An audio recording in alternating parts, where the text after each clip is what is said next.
Dirilis pada 1 Agustus tahun 2026, lagu Pianak yang dibawakan Tri Puspa mendapat respons positif dari penikmat musik Bali hingga saat ini. Video musiknya telah meraih sekitar 26.000 penayangan dan lebih dari 650 tanda suka. Angka tersebut menunjukkan bahwa lagu ini mulai mendapat tempat di hati pendengar berkat tema yang sangat dekat dengan kehidupan. Kekuatan utama lagu ini terletak pada lirik ciptaan Yantawan.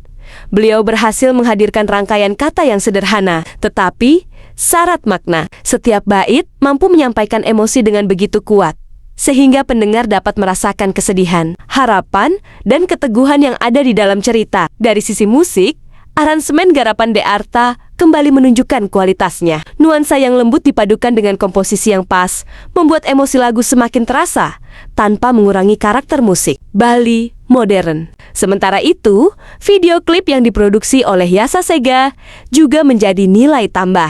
Visual yang rapi, pengambilan gambar yang indah, serta ekspresi para pemeran berhasil memperkuat pesan yang ingin disampaikan oleh lagu ini. Kisah di balik lagu. Lagu Pianak mengisahkan perjuangan seorang perempuan yang telah lama mendambakan kehadiran seorang anak. Bersama suaminya, ia terus berusaha dan berdoa.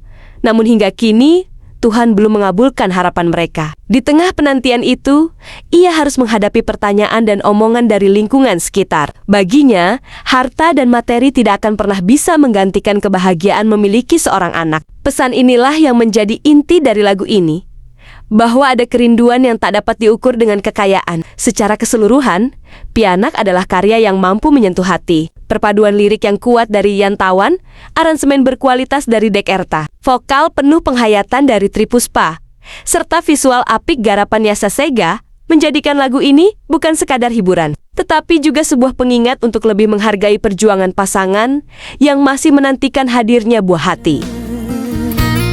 Demi tiangalah piana.